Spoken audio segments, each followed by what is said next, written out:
नमस्कार, मैं हूँ टीटी और आप देख रहे हैं एन अपडेट क्लासेस। आज हम लोग बात करने वाले हैं घनत्व को। समझने का प्रयास करेंगे कि घनत्व होता क्या है।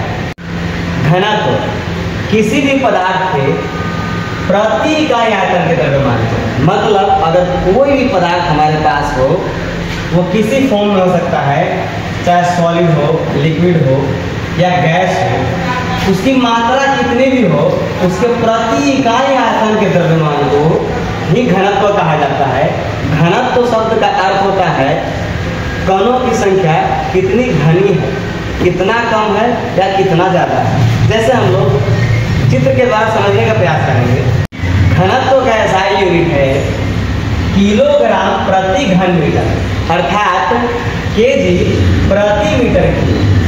अगला है सबसे कम घनत्व हाइड्रोजन का होता है, मतलब जितने भी एलिमेंट या पदार्थ अब तक सर्च किए गए खोजे गए हैं, उनमें से हाइड्रोजन एकमात्र ऐसा पदार्थ है जिसका घनत्व सबसे कम होता है।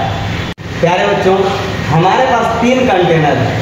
तीनों कंटेनर में अलग अलग पदार्थ रखे हुए हैं। हम लोग समझने का प्रयास करेंगे कि तीनों ही कंटेनर में किस कंटेनर में पदार्थ का घनत्व अधिक है। जैसे पहला कंटेनर में हमने गैस भरा, आप देख सकते हैं गैस के कणों के बीच की दूरी कितनी है, या यही कंटेनर में कितने गैस के कण भरे हुए हैं और कितने नजदीक नजदीक हैं, इनका घनापन कितना है। दूसरा लिक्विड, द्रव, यही कंटेनर साइज भी वही है, इसमें कणों की संख्या आप देख सकते हैं कि द्रव के कण जो हैं कितने नजदीक नजदीक हैं और टाइटली पैक्ड हैं।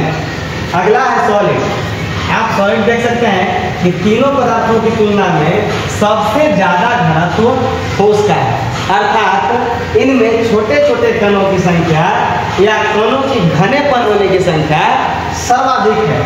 तो हम कह सकते हैं कि ठोस, द्रव और गैस में ठोस का घनत्व सबसे अधिक होता है। अगला आयतन है। आयतन किसी भी वस्तु के द्वारा घेरा गया स्थान है।